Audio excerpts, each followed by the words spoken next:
Kaixo, bideo honetan zatikako integralen kasu partikular batzuk ikusiko ditugu, integral ziklikoak. Gogoratu, zatikako integralak bi zatitan zatitzen direla, bati u deitzen zaio, eta deribatu egiten da, bestari dv eta integratu egiten da, eta gero formulatxo hau erabiltzen da. Eta u deitzeko alpet erabiltzen genuen. Hau guztia, zatikako integrazioaren bideoan dago. Beraz, ez baldin baduzu gogoratzen berriro begiratu. Orduan, horrekin hasiko gara eginez. Daukagu biderketa bat, eta orduan esaten dugu, zatika egingo dugu, horrela ikasi genuelako. E berriza, da esponentziala, eta kosinu da trigonometrikoa. Orduan, u deitu behar zaio, alpetizki itzean lehen dagoen funtzioari. Esponentziala lehenago dago. Orduan, izango da e berriza. Beraz, dv izango da beste guztia. Kosinu isa, d isa. Uren derivatua du dela e berriza ere. E berriza eta hemen pintzen dugu d isa. Eta v barkatu da dvren integrala, hau da, kosinuren integrala sinu. Orain arte, lehen egiten genuen bezala. Orain jarritzen dugu formularekin. U bider v, ken integrala v bider du. Du e berriza d isa. Berriro biderketa bat daukagu. Hemen daukagu berriro esponentzial bat eta sinu trigonometriko bat. Orduan, berriro egin behar dugu zatikako metodoa. U esponentziala izango da, e berriza. Beraz, dv sinu isa. Orain, uren derivatua du izango da e berriza d isa. Eta v izango da sinuren integrala, kontu sinuren integrala dela minus kosinu. Minus kosinu isarena. Orain, bi aldiz egiten denean zatika kontu zibili behar da. Joango gara guzti ipintzen, e berriza sinu isa, ken, eta hemen egingo duguna da, ipini kortxete edo parentesia handi bat, eta berriro, u bider v, e berriza bider minus kosinu, ken integrala v dela minus kosinu, bider du dela e berriza d isa. Eta hemen konturatzen baldin bazarete, berriro hasierako biderketara iritsi gara. Aldatuta e berriza kosinu isa eta kosinu isa berriza, gauza berdina dira. Horregatik esaten da ziklikoak direla, bukle batean bezala sartzen garelako. Nola irten hemendik? Lehenik eta behin egingo duguna da, hau guztia pizkat konpondu minusak eta guztiak ondo ipini. Hasierako hau berdin geratzen da, orain, hemen, minus bider minus, plus geratzen zaigu, e berriza kosinu isa. Eta hemen ditugu, minus bider minus plus bider minus minus. Ken minus integrala kosinu isa e berriza d isarena.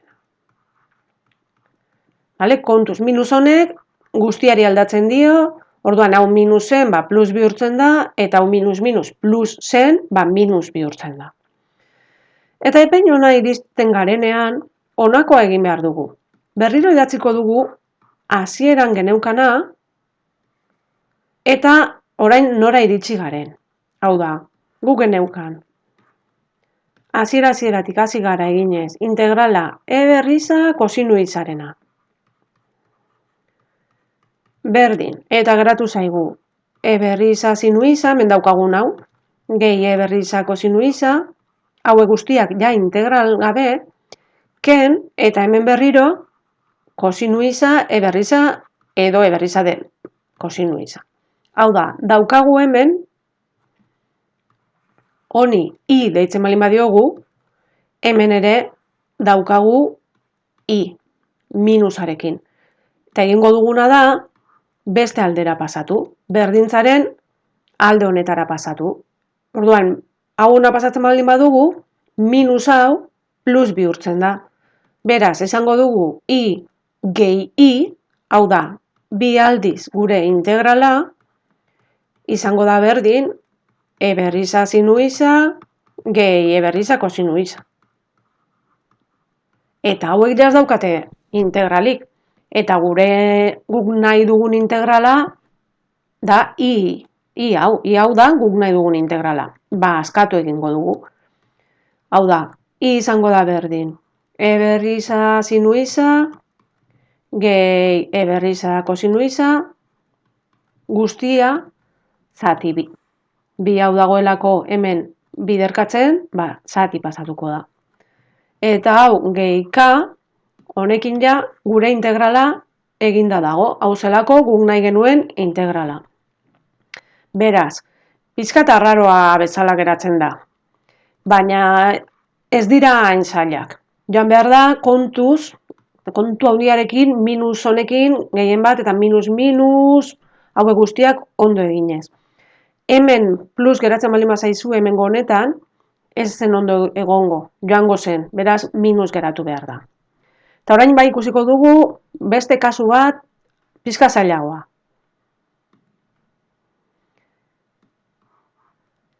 Antzekoa da, baina beste gauza batzuk ditu. Daukagu e berbi isa, sinu hiru isa. Orduan, lehenengo gauza berriro daukagu esponentzial bat eta trigonometriko bat. Hau da, u izango da gure esponentziala, e berbi isa, eta dv izango da sinu hiru isa. U deribatzerakoan, du izango da, eren deribatua da bera, dagoen bezala, bider goikoaren deribatua, hau da, bider bi. Hor. Eta sinu hiru isaren integrala, gogoratu, ez da sinu isa bakarrik, sinuaren integrala da minus kosinu, baina daukagu hor hiru bat. Orduan, hau ere, bere halakoetan ikusi dugun bezala, behar dugu barrukaren deribatua dela hiru. Ipiniko dugu hiru eta kanpoan bat hiruren. Hau da, gure v izango da kanpoko bat hiruren hori, eta gero ja daukagu f lehen bider sinu, bere integrala da minus kosinu, hiru izaren. Gogoratu hauek horregatik oso garrantzitsuak dira bere halakoak, ondo jakin behar dira. Gogoratu nola bider hiru, zati eta bar. Orain jarraitzen dugu, u bider v, bider minus kosinu, ken integrala, v, du. Hemen d izahaztu zait, ez ahaztu, d ipintzen dugunean, d ipini behar dela. Hemen egon behar delako beti d izan. Orain, hau oso itxusia dago, hor barruko integral hori konpondu egingo dugu. Hemen ere, eragiketak egiten baldin baditugu, geratuko zaigu guztia zati hiru,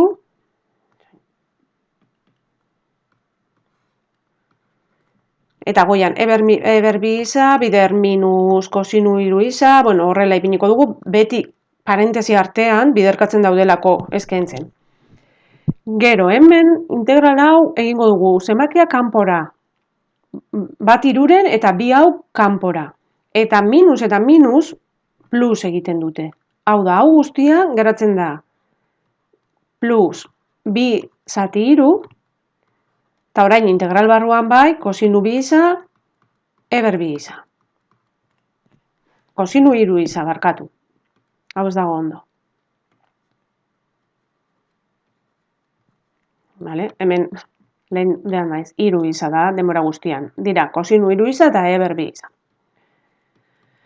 Orain zer gertatzen da, berriro egin behar dugula u dv. Zati honekin, orduan, zati honekin egiten baldin badugu, lehen bezala. U, hemen daukagu esponentziala eta trigonometrikoa. Alpet, e dago lehenago, beraz, e berbi isa izango da u. Du berriro izango da, bi e berbi isa, d isa. Eta dv izango da, kosinu hiru isa, d isa. Beraz, V kosinu iruizaren integrala, lehen bezala, izango da bat iruren, eta kosinuren integrala sinu iruiza. Eta ja, hau daukagunean, egingo dugu. Hau guztia dagoen bezala ipini behar dugu, hasieratik hasita. E berbi iza, bider minus kosinu iruiza zati iru, gehi bi iruren, eta orain kortxete bat edo parentesi handi bat ireki, eta orain u bider ube, u e berbi iza, bider bat iruren sinu iruiza, ken v bat iruren sinu iruiza, hau integral barruan, bider deu, bi e berbi iza, de iza. Eta zer gertatu zaigu berriro iritsi garela hasierako integralera. Hemen daukagu zenbakiak kenduta sinu iruiza eta e berbi iza, hemen hasieran bezala.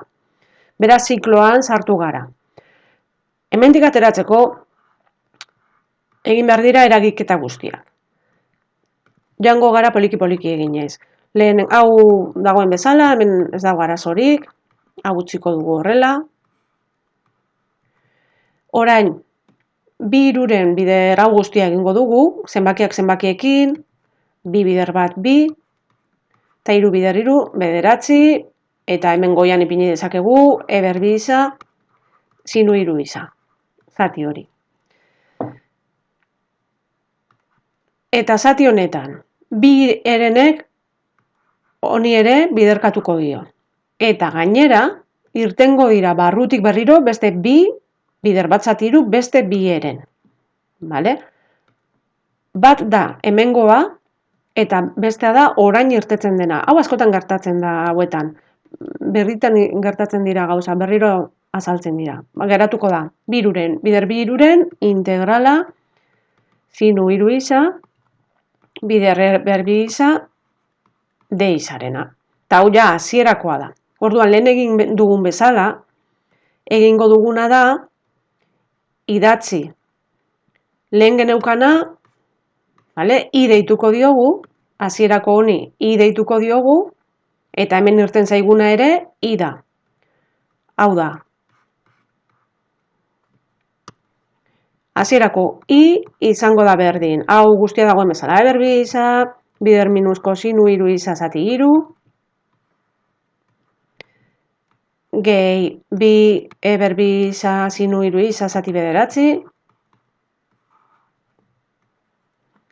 ken bi bider bi lau, hiru bider hiru, bederatzi, eta gure berriro gure integrala, lau bederatziren I.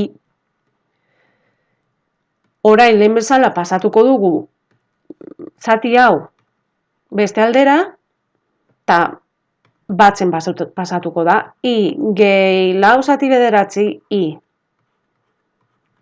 Berdin, hau daukagun bezala, minus kosinu hiru iza zati hiru, eta hauek jaz dute integralik, orduan ondo goaz. Gehi bi e berbi iza sinu hiru iza zati bederatzi. Eta hemendik ja egin behar duguna da I hau askatu. Hemen, hemen bere zer daukagu? Badaukagu bat I gehi lau zati bederatzi I. Edukiko bagenu I gehi hiru I, erraz esango zenukete lau I. Baldin badaukagu I gehi lau bederatziren I, MKT eginda, egin behar dugu bederatzi, hau izango da bederatzi zati bederatzi bezala, gehi lau amairu. Bale, hori kalkulagailu batekin, bat gehi lau zati bederatzi. Eta ja, ia badaukagu e berbi iza, bider minus kosinu hiru iza zati hiru, gehi bi e berbi iza, bider sinu hiru iza zati bederatzi. Beraz, gure I, hemendik askatzeko, guk nahi genuen hasiera-hasieratik zen I, egingo duguna da, bederatzi hau zatitzen nola dagoen, bederatzi pasatuko da, biderkatzen, eta amairu pasatuko da, zatitzen. Edo, alderantziz, buelta emango diogu, piniko dugu bederatzi zati amairu, bider daukagun guztia. Parentesi artean biei biderkatu behar diolako. Eta hemen jabai, zati iru, gehi, bi eberbisa, sinu iruitza, zati ederatzi, eta hemen ja egungo zen. Gehika, hemen ja badaukagu guk nahi genuen integrala. Hau honek bai lana zuen, eta gauza asko ditu. Kontu handiarekin ere ibili behar da, zati hau guztian, minusekin, zatiketekin, eta kontu handiarekin. Baina, bueno, hau ere ikasi dugu egiten. Espero beti bezala lagungarri izatea. Eta ja hurrengo bideoan ikusiko dugu elkar. Gero arte asko ikasi, agur.